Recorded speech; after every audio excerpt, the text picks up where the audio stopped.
Amanece en Jerusalén, aproximadamente en el año 33 después de Cristo. La esposa del gobernador romano se despierta de golpe dentro del palacio, empapada en sudor. Acaba de tener el sueño más aterrador de su vida.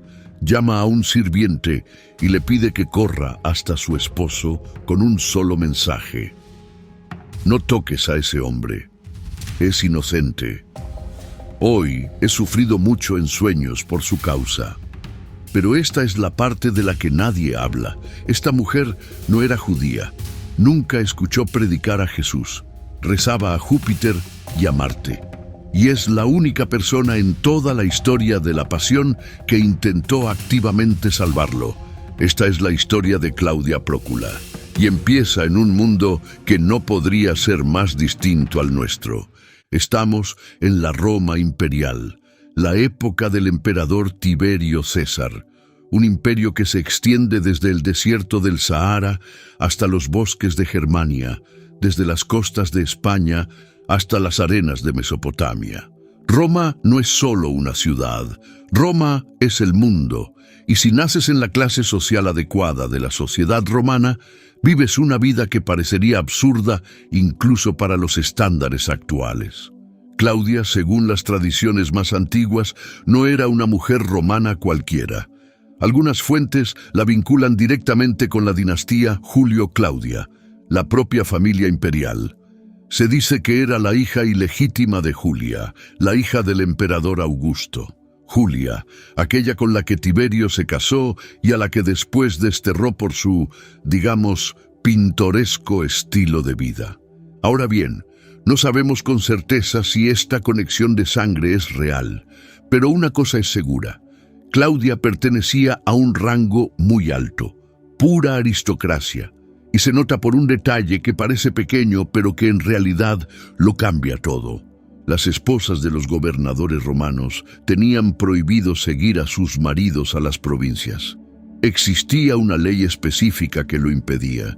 Se había debatido en el Senado y se había confirmado varias veces. Y sin embargo, Claudia estaba allí mismo con Pilato en Jerusalén, lo cual significa que había obtenido un permiso especial, el tipo de permiso que solo una mujer con conexiones en la cúspide del poder podía conseguir. Podría haberse quedado en Roma, vivir en palacios, ir a las termas, a los banquetes, al teatro. En cambio, eligió seguir a su esposo a una de las provincias más peligrosas y difíciles del imperio. Un territorio que masticaba a los administradores romanos y los escupía. Una tierra donde podían estallar revueltas por una bandera militar mal colocada. Y aún así, ella fue. Esa decisión la pondría cara a cara con el juicio más trascendental de la historia documentada. Ahora hablemos de Poncio Pilato, porque para entender a Claudia hay que entender al hombre con el que se casó. Pilato no era un aristócrata de sangre azul, era un caballero, miembro de la clase media romana. En el Imperio Romano, un caballero podía tener dinero y poder, pero no contaba con el prestigio de las grandes familias senatoriales. Pilato le debía su puesto a un hombre llamado Lucio Elio Sejano, el prefecto del pretorio, es decir, el comandante de la guardia personal del emperador Tiberio. Sejano era, para todos los efectos prácticos, el hombre más peligroso de Roma después del propio emperador. Tiberio se había retirado a la isla de Capri en el año 26 después de Cristo, dejando el gobierno básicamente en manos de Sejano. Y Sejano no era amigo de los judíos, tenía opiniones muy fuertes sobre las religiones no romanas, y cuando eligió a Pilato como gobernador de Judea, probablemente no escogió al tipo más diplomático de la lista. Pilato llega a Judea en el año 26 después de Cristo. Una de las provincias más inestables de todo el imperio. Una tierra donde la religión no es un asunto privado como lo pensamos hoy.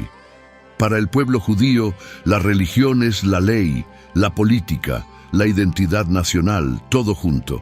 Y en medio de todo esto, Roma deja caer a un gobernador con la sensibilidad cultural de un martillo.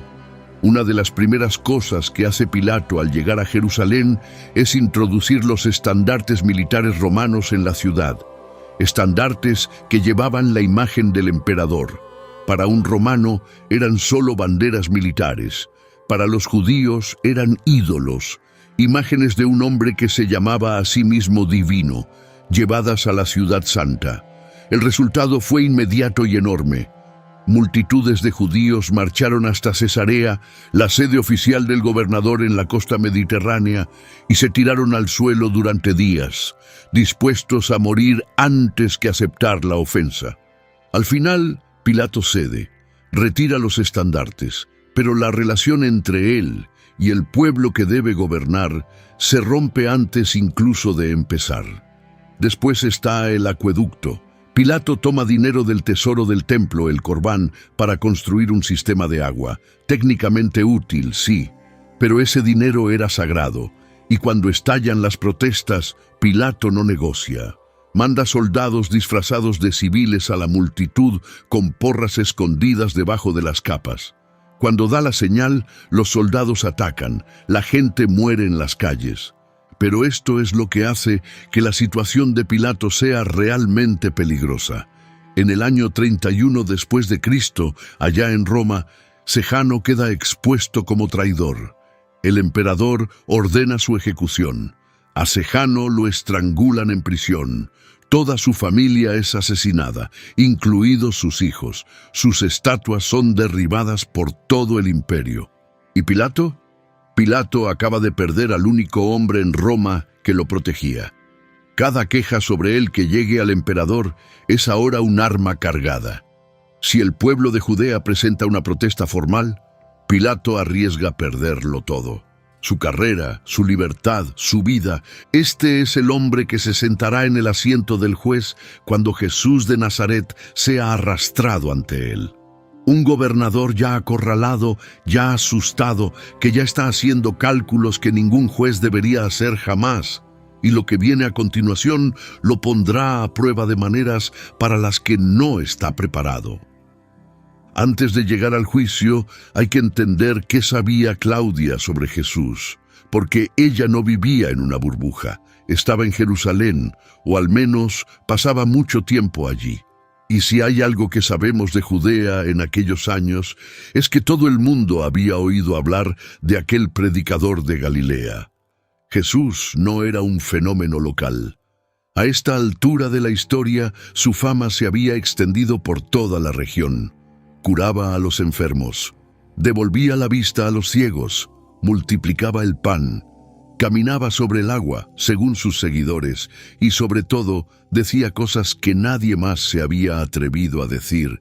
Afirmaba ser el Hijo de Dios, perdonaba pecados, desafiaba abiertamente a los líderes religiosos, los fariseos y los saduceos, llamándolos hipócritas en su cara delante de multitudes enormes.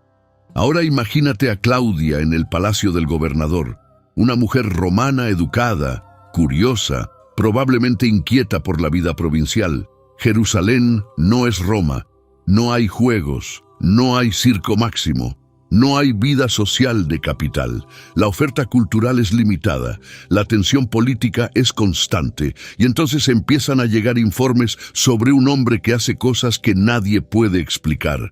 Algunas tradiciones sugieren que Claudia ya sentía cierta simpatía por la fe judía, incluso antes de oír hablar de Jesús. Esto no era raro en las mujeres romanas de la época. El monoteísmo judío, con su moral clara y un solo Dios, atraía a muchas mujeres romanas de la élite que encontraban hueco el politeísmo tradicional, con sus dioses mezquinos peleándose entre sí por celos y venganza. Quizás se enteró de Jesús por los sirvientes, quizás por su doncella, quizás leyó los informes de los soldados romanos que habían ido a vigilar a las multitudes. Judea era una preocupación de seguridad, y cualquier predicador que atrajera a miles de personas iba a generar informes de inteligencia militar que llegarían al escritorio del gobernador, lo cual significa que también llegaban a la mesa de la cena de su esposa. No sabemos exactamente cómo se enteró, Pero sabemos una cosa con absoluta certeza. Cuando llegó el sueño, Claudia ya sabía quién era Jesús, porque en su mensaje a Pilato no dice ese preso ni ese hombre, lo llama justo, lo llama inocente. Usa una palabra cargada de juicio moral, una palabra que significa que ya se había formado una opinión sobre él antes de que comenzara cualquier juicio. Una mujer pagana, criada en los templos de Júpiter, reconociendo la inocencia de un hombre al que el Sanedrín, el más alto tribunal religioso judío, había condenado a muerte. Los líderes de la propia religión de Jesús lo querían ejecutado, y una extranjera vio lo que ellos se negaron a ver. Después llegó el Domingo de Ramos. Jesús entró en Jerusalén montado en un burro por las puertas de la ciudad, mientras las multitudes extendían sus mantos y ramas de palmera en el camino. Miles de personas gritando «Hosana al Hijo de David». Era una entrada triunfal, pero no era un triunfo romano con carros de guerra y prisioneros encadenados. Era un hombre sobre un burro, rodeado de pobres, enfermos y pescadores. Desde el palacio del gobernador, Claudia pudo haber oído esos gritos. Jerusalén no era una ciudad enorme. El pretorio dominaba las zonas principales, y los soldados romanos sin duda lo habrían reportado. Una multitud de ese tamaño, en una ciudad ya repleta de cientos de miles de peregrinos por la Pascua, era una crisis de orden público a punto de estallar. Un hombre al que la multitud trató como un rey un día. La misma multitud que pedía su muerte menos de 5 días después. Las mismas voces que gritaban «Hosana», el domingo gritarían «Crucifícalo» antes del amanecer del viernes. Y en algún momento entre esos dos momentos, algo preparó a Claudia para lo que estaba a punto de ver mientras dormía. Aquí llegamos al momento que lo cambia todo, las primeras horas antes del amanecer del viernes. Jesús ha sido arrestado en Getsemaní, el huerto de olivos al pie del monte de los olivos, en las horas oscuras después de la última cena. Lo han llevado primero ante Anás, el ex sumo sacerdote, luego ante Caifás, el sumo sacerdote en funciones. El Sanedrín lo ha juzgado durante la noche, lo cual era ilegal según la propia ley judía. Los casos de pena capital debían juzgarse de día, con al menos un día completo entre el veredicto y la ejecución. Rompieron sus propias reglas, lo querían muerto y tenían prisa. Pero el Sanedrín no tenía la autoridad para aplicar la pena de muerte. Ese poder pertenecía solo a Roma, solo al gobernador, solo a Pilato. Así que, con las primeras luces del amanecer, arrastran a Jesús hasta el pretorio. Y en ese mismo instante, Claudia se despierta gritando. El Evangelio de Mateo lo cuenta en un solo versículo. Mateo 27, versículo 19. Mientras Pilato estaba sentado en el asiento del juez, su esposa le mandó este mensaje: «No tengas nada que ver con ese hombre justo, porque hoy he sufrido mucho en sueños por su causa». Un versículo, 26 palabras en algunas traducciones. Pero el peso de lo que se condensa en esas palabras es enorme. Primero, el valor. En todo el relato de la pasión, en los 4 evangelios, una sola persona intenta activamente detener la ejecución de Jesús. Pedro lo niega 3 veces junto a un fuego en el patio del sumo sacerdote. Juan, el discípulo amado de Jesús, se queda a distancia. Los 12 apóstoles que habían compartido el pan con él horas antes se dispersan en la noche. La única persona que realmente interviene es Claudia, una mujer pagana que no le debía nada a este predicador galileo y que se arriesgó a todo enviando ese mensaje. Segundo, la violación del protocolo. Una esposa romana no intervenía en los asuntos judiciales de su marido. Iba en contra de la costumbre, de las expectativas sociales, de todas las reglas que regían cómo debía comportarse una matrona romana. Claudia sabía que enviar ese mensaje podía causarle serios problemas. Lo envió de todos modos. Tercero, la fuente, un sueño. En la cultura romana, los sueños se tomaban muy en serio. No eran productos aleatorios de una mente dormida. Eran mensajes de los dioses, advertencias, profecías. El historiador Suetonio cuenta que Calpurnia, la esposa de Julio César, soñó con su asesinato la noche anterior y le rogó que no fuera al Senado. Él fue de todos modos. Murió en el suelo del Senado. Cuando Claudia le dijo a Pilato: «He sufrido mucho en sueños por su causa», le estaba diciendo, en el lenguaje de su cultura, que los propios dioses le mandaban una advertencia. Que condenar a este hombre traería una catástrofe. Y ahora la pregunta que ha atormentado a los teólogos durante 2000 años. ¿Qué vio realmente Claudia? La Biblia no lo dice, pero la tradición cristiana ha intentado responder durante siglos. Según algunas tradiciones, Claudia vio la propia crucifixión en su sueño. Cada detalle horrible, las manos clavadas en la madera, la sangre, el cielo oscureciéndose al mediodía, la tierra temblando bajo sus pies. Pero hay una versión que va aún más lejos. La autora alemana Gertrud von Le Fort, en su novela de 1955, imaginó que Claudia vio el futuro. Vio las catacumbas romanas donde los primeros cristianos rezarían en secreto. Vio basílicas medievales alzándose sobre las ruinas del imperio. Vio catedrales góticas que parecían desafiar las leyes de la piedra y la gravedad, y en cada uno de estos lugares escuchó voces que repetían las mismas palabras. Padeció bajo el poder de Poncio Pilato, fue crucificado, muerto y sepultado. El credo de los apóstoles, la oración que miles de millones de cristianos han recitado durante 2000 años. Y el único nombre humano que se menciona en ese credo, además del de la Virgen María, es Poncio Pilato, el esposo de Claudia, marcado por la eternidad como el hombre que condenó al Hijo de Dios.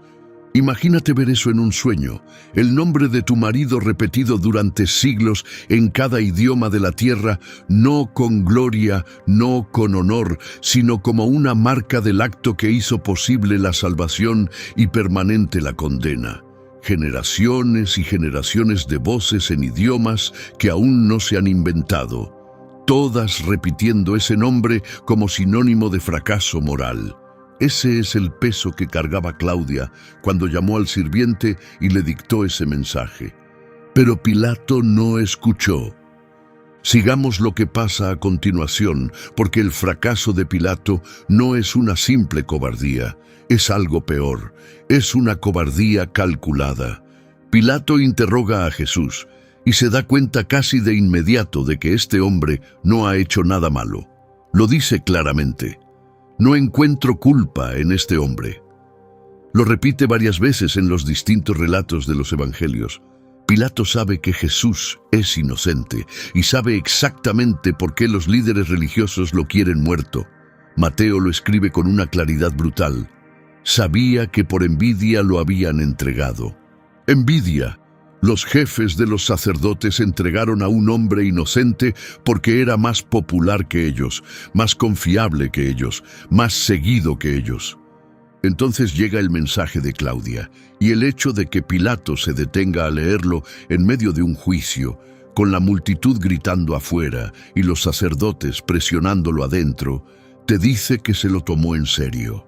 Conocía a su esposa, sabía que ella no le mandaría un mensaje así a menos que algo la hubiera aterrorizado. Pero Pilato es político antes que esposo. Ya perdió a Sejano, ya tiene problemas con el emperador. Y entonces los líderes religiosos juegan su última carta, la que cierra la puerta a cualquier ruta de escape que le quedara a Pilato. Si dejas libre a este hombre, no eres amigo del César. En el lenguaje político del siglo I, no amigo del César es una acusación formal de deslealtad. Es una sentencia de muerte envuelta en una frase. Y para un gobernador que ya ha provocado varias revueltas y ha perdido a su único protector en Roma, es el final de la conversación. Pilato aún intenta maniobrar. Envía a Jesús a Herodes Antipas, el rey títere de Galilea, porque Jesús es galileo. Es un truco de jurisdicción. Tal vez Herodes le quite el problema de las manos. Pero Herodes interroga a Jesús, se burla de él, le pone una túnica real como broma y lo manda de vuelta. No hay ayuda. Después Pilato prueba la jugada de la Pascua. Era costumbre que el gobernador liberara a un preso elegido por el pueblo durante la fiesta. Pilato pone a Jesús junto a Barrabás, un criminal violento, un hombre condenado por asesinato y rebelión. La elección debería ser obvia. Pero los jefes de los sacerdotes han manipulado a la multitud. Han mandado a sus hombres entre el pueblo para gritar el nombre de Barrabás. Y cuando Pilato pregunta a quién quieren liberar, la respuesta parte el aire sobre Jerusalén: Barrabás. ¿Y Jesús? ¿Qué hacemos con Jesús? Crucifícalo. Pilato pregunta una segunda vez. La multitud grita más fuerte: ¡Crucifícalo! Claudia estaba en el palacio. Los muros del pretorio no eran lo bastante gruesos para frenar a una turba. Había mandado su mensaje.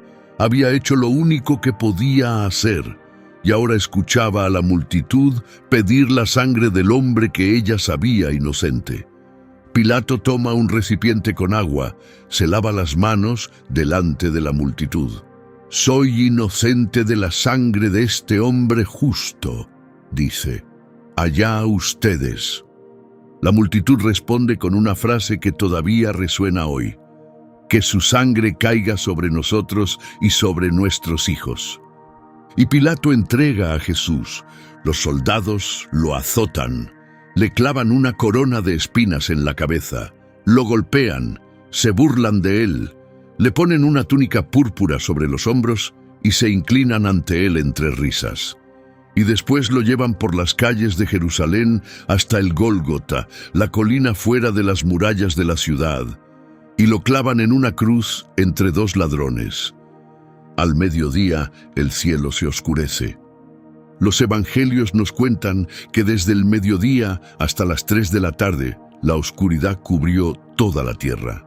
3 horas, en pleno día, en medio de la primavera de Judea, el sol desapareció. La tierra tembló.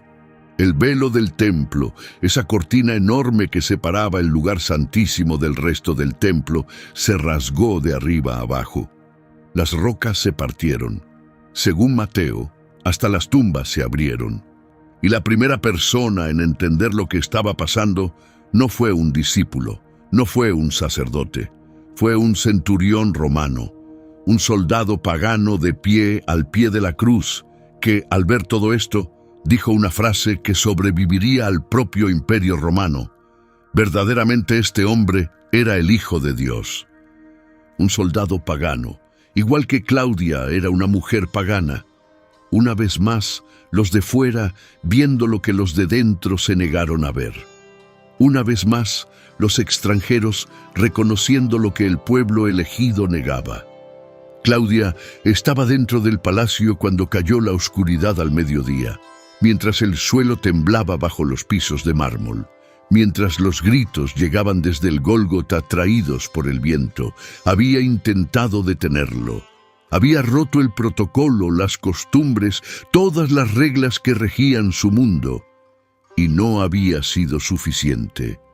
Esa sensación, el peso de tener razón y ser ignorada, es una de las experiencias humanas más antiguas, pero pocas personas en la historia la han cargado en un día como aquel. Si quieres saber qué le pasó a Claudia después de la crucifixión, quédate aquí, porque la historia no termina en el Gólgota, y el giro de la siguiente parte es algo que casi nadie ve venir. Si te está pareciendo interesante, suscríbete al canal. La historia de la próxima semana es aún más oscura que esta y no te la querrás perder. El Evangelio de Mateo es el único de los 4 evangelios que menciona a Claudia. Un versículo, Mateo 27, 19. Después de eso, silencio. El texto bíblico no nos dice nada más. No sabemos cómo reaccionó cuando se levantó la oscuridad. No sabemos qué le dijo a Pilato esa tarde. No sabemos si lloró, si se enfureció, si algo se rompió dentro de ella. Pero donde la Biblia calla, la tradición cristiana habla, y habla con fuerza. Orígenes, uno de los más grandes padres de la Iglesia griega, que vivió en el siglo III, creía que Claudia se convirtió al cristianismo después de la resurrección. Según él, aquel sueño fue la semilla de una fe que crecería hasta convertirse en una conversión plena. Y no fue solo Orígenes. La tradición oriental, la Iglesia ortodoxa griega, la Iglesia copta y la Iglesia etíope veneran todas a Claudia Prócula como santa, una santa. La esposa del gobernador romano que firmó la sentencia de muerte de Jesús es venerada como santa. La Iglesia griega la conmemora el 27 de octubre. La Iglesia etíope la honra junto a su esposo el 25 de junio. Sí, también a Pilato. En la tradición etíope, tanto Poncio Pilato como Claudia Prócula son considerados santos y mártires. Pilato, un santo, el hombre que se lavó las manos. La tradición etíope lo ve como un hombre que intentó salvar a Jesús y fracasó, que después pasó el resto de su vida arrepentido y finalmente se convirtió y murió por su fe. Lo creas o no, el hecho de que una rama entera del cristianismo haya llegado a esa interpretación te dice algo sobre la complejidad de su historia. Pero el legado de Claudia va más allá. Existe un texto apócrifo llamado Las cartas de Claudia Prócula a Fulvia. Escrito probablemente en el siglo II o III, es una carta donde Claudia describe su vida en Jerusalén y los acontecimientos en torno a Jesús con detalle personal. No es canónico, no forma parte de la Biblia, pero su existencia nos dice algo crucial. Los primeros cristianos estaban fascinados por Claudia. Querían llenar el silencio que Mateo había dejado atrás. También está el Evangelio de Nicodemo, otro texto apócrifo de alrededor del siglo V, que cuenta la historia del juicio de Jesús con mucho más detalle que los evangelios canónicos. En esta versión, el sueño de Claudia juega un papel central. Pilato se muestra visiblemente sacudido por el mensaje de su esposa, y entonces ocurre algo notable. Los jefes de los sacerdotes, Anás y Caifás, usan el sueño en contra de Jesús. Le dicen a Pilato que el sueño es prueba de la brujería de Jesús, que Jesús mismo envió el sueño para manipular a la esposa del gobernador. Una advertencia divina transformada en arma de acusación, un mensaje del cielo, reempaquetado como prueba de hechicería. Pero la interpretación más fascinante viene de una dirección completamente diferente. En el poema en sajón antiguo Heliand, escrito en el siglo IX, el sueño de Claudia viene de Satanás.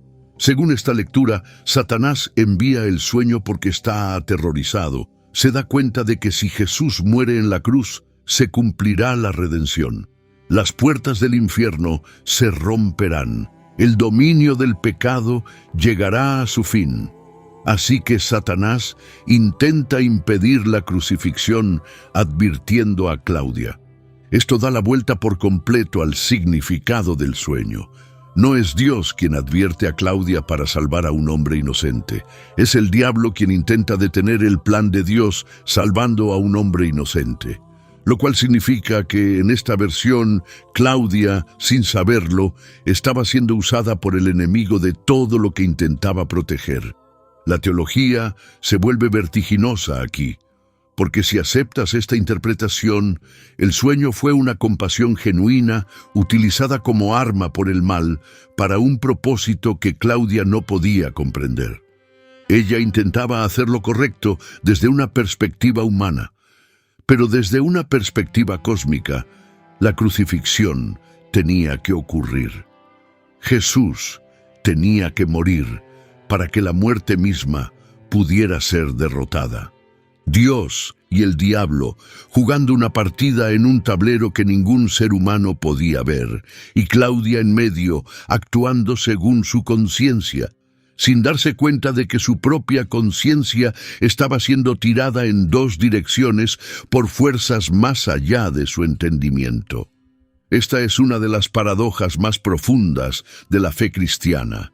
El peor crimen de la historia es también el acto que salvó a la humanidad. La muerte de un hombre inocente es la puerta a la vida eterna. Y Claudia Prócula es el ser humano que está en el cruce de esa paradoja, tratando de hacer lo correcto en una situación donde lo correcto opera en dos niveles que se contradicen entre sí. ¿Y qué pasó realmente con Claudia y Pilato después de la crucifixión? Demos un paso atrás por un momento. Durante siglos, la única fuente que mencionaba a Poncio Pilato como gobernador de Judea era la propia Biblia. Muchos escépticos sostenían que era una invención literaria. Entonces, en 1961, un arqueólogo italiano llamado Antonio Frova estaba excavando un antiguo teatro romano cerca de Cesarea Marítima, en la costa de Israel, y encontró un bloque de piedra caliza con una inscripción en latín. Las letras estaban en parte erosionadas, pero las que sobrevivieron eran inconfundibles. Poncio Pilato, prefecto de Judea. Exactamente como lo describen los evangelios. La piedra es real. Pilato es real. La historia es real. El registro histórico nos dice que Pilato siguió gobernando Judea hasta el año 36 después de Cristo, unos 3 años después de la crucifixión. 3 años en la misma tierra donde Jesús había muerto y, según sus seguidores, había resucitado. 3 años mientras el movimiento cristiano crecía día a día justo bajo las narices del gobernador. Los discípulos predicaban en las calles de Jerusalén, a pocos pasos del pretorio, diciéndole a todo el que quisiera escuchar que el hombre al que Pilato condenó había salido caminando de su propia tumba. ¿Qué conversaciones habrán tenido Pilato y Claudia durante esos 3 años? Él, que intentó liberar a Jesús con trucos legales y maniobras políticas. Ella, que le dijo la verdad y fue ignorada. El fantasma de aquella mañana del viernes, flotando entre ambos en cada silencio, en cada comida, en cada mirada de un lado al otro del salón. El mandato de Pilato terminó como siempre había estado destinado a terminar. Ordenó una masacre de samaritanos en el monte Gerizim. Los samaritanos protestaron ante el gobernador romano de Siria, Vitelio, que tenía más rango que Pilato. Vitelio lo suspendió y lo mandó a Roma para responder ante el emperador. Pero cuando el barco de Pilato atracó en Italia, Tiberio ya había muerto. A partir de ese momento, Pilato desaparece del registro histórico. Las tradiciones sobre su final son contradictorias. Eusebio de Cesarea, el historiador cristiano del siglo IV, dice que Pilato se suicidó por desesperación. Otras leyendas sitúan su muerte en el exilio, en la Galia o en Suiza, cerca de una montaña que todavía lleva su nombre, el Monte Pilatus, sobre el lago de Lucerna. Otras, como la tradición etíope, lo hacen convertirse y morir como mártir por la fe que una vez rechazó. Y Claudia, el registro histórico oficial, no dice nada. 0. Después de ese único versículo en Mateo, ella se desvanece de la historia documentada, pero la tradición no la olvida. Según algunas fuentes, Claudia regresó a Roma con Pilato y empezó a asistir en secreto a las reuniones de los primeros cristianos. En un imperio donde el cristianismo era visto con creciente sospecha, donde los seguidores de Jesús se reunían en casas privadas y en cámaras subterráneas, Claudia habría estado caminando directamente hacia el peligro. Si su identidad llegaba a conocerse, la esposa del gobernador que condenó a Jesús, sentada entre sus seguidores, las solas implicaciones políticas podrían haber sido fatales. En la segunda carta de Pablo a Timoteo, capítulo 4, versículo 21, hay un saludo que ha generado siglos de debate. Te saludan Éubulo, Pudente, Lino, Claudia y todos los hermanos. Algunos eruditos, desde los primeros siglos, han identificado a esta Claudia con la esposa de Pilato. No hay pruebas sólidas, pero el nombre, la época y el contexto romano hacen que la conexión sea al menos plausible. Si fuera cierto, significaría que Claudia no solo se convirtió en una miembro activa de la comunidad cristiana en Roma, la esposa del hombre que firmó la sentencia de muerte, uniéndose a los seguidores del hombre al que él mató. Los primeros cristianos, viéndola entrar por su puerta, habrían enfrentado la prueba máxima de la fe que predicaban: el perdón, el de verdad, el que cuesta algo. Hay un paralelo en la historia de Claudia que muy poca gente capta, y una vez que lo ves, reestructura toda la narración.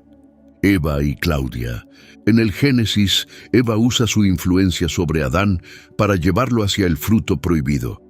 Adán está allí en silencio, no se resiste, no cuestiona. La sigue hacia la transgresión sin decir una palabra. En la pasión, Claudia usa su influencia sobre Pilato para llevarlo hacia la justicia. No tengas nada que ver con ese hombre justo. Habla con claridad, directamente, con urgencia. Intenta apartarlo de la transgresión. Pero Pilato, como Adán, se queda callado cuando importa. No tiene el valor de actuar según lo que sabe que es verdad. Cede a la presión. Se lava las manos. Deja que el fruto caiga. Eva habla y el resultado es la caída. Claudia habla y el resultado habría sido la salvación si tan solo Pilato hubiera tenido el coraje de escuchar, en ambos casos, la voz de una mujer y el silencio de un hombre. Pero las consecuencias son imágenes invertidas la una de la otra. Y después está María, la nueva Eva, según la teología cristiana. María está al pie de la cruz, en silencio, presente, mirando al nuevo Adán, Jesús, morir en la madera de la cruz para deshacer lo que el primer Adán hizo en el árbol del Edén. Claudia está entre estas dos mujeres en la arquitectura teológica de la historia. No es Eva, no es María, es algo distinto. Es la conciencia humana, la voz que habla incluso cuando sabe que será ignorada. La persona común que se encuentra en el cruce de fuerzas cósmicas, haciendo lo correcto por la razón correcta y siendo desautorizada por un esposo demasiado débil para escuchar. Y esa posición, la posición de quien dice la verdad sabiendo que no será suficiente, es quizás la posición más honesta que un ser humano puede ocupar, porque el mundo está lleno de situaciones donde la voz correcta no es escuchada, donde la persona que ve con claridad es desautorizada por la persona que calcula, donde el coraje pierde frente a la conveniencia. La historia de Claudia no es historia antigua, es cada reunión donde alguien se queda callado porque hablar es demasiado arriesgado. Es cada momento donde la verdad es obvia y todos fingen que no lo es. Un último detalle, y este puede ser el dato más extraordinario de todos. Hay 21 relatos de sueños reveladores en la Biblia. 21 ocasiones en las que Dios se comunica con los seres humanos a través de sueños. Jacob ve la escalera que llega hasta el cielo. José interpreta los manojos de trigo que se inclinan ante él. El faraón ve 7 vacas gordas devoradas por 7 flacas. Daniel recibe sus visiones nocturnas de imperios que se alzan y caen. José, el padre terrenal de Jesús, es advertido en un sueño de que tome a su familia y huya a Egipto antes de que lleguen los soldados de Herodes.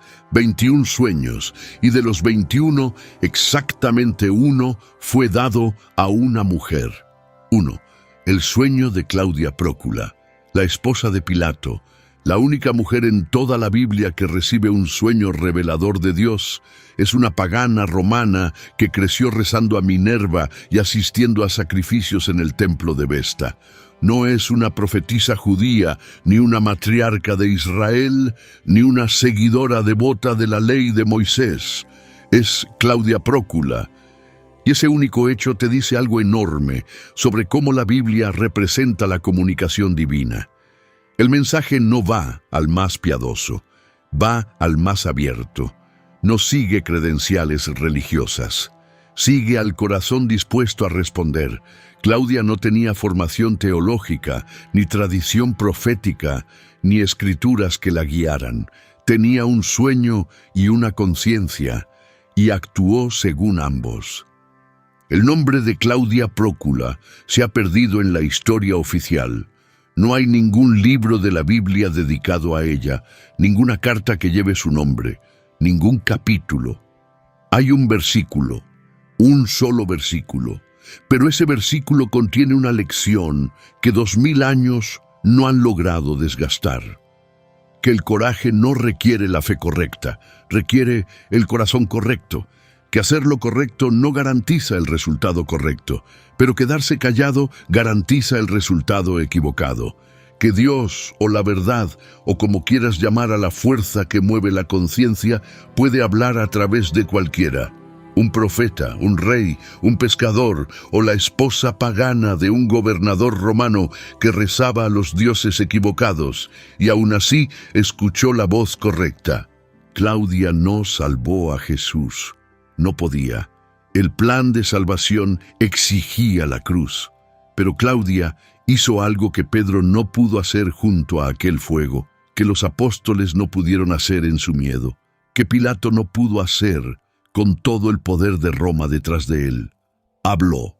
Llamó justo al que era justo. Intentó detener una injusticia, sabiendo el costo, aceptando la inutilidad, actuando de todas formas. Y por eso 2000 años después, millones de cristianos en todo el mundo la recuerdan como una santa. Santa Claudia Prócula, la mujer pagana que intentó salvar a Jesús. La próxima vez que veas algo que está mal y tu boca quiera quedarse cerrada, acuérdate de ella. Acuérdate de la mujer que despertó de un sueño tan aterrador que pasó por encima de todas las reglas que le habían enseñado. Acuérdate de que ella habló y acuérdate de que importó, aunque no funcionara, porque al final no es el resultado lo que te define, es la elección. Si esta historia te emocionó, suscríbete. La próxima semana voy a contar la historia del centurión romano al pie de la cruz, el soldado pagano que dijo, verdaderamente este era el Hijo de Dios, mientras todos los demás huían. No te la querrás perder.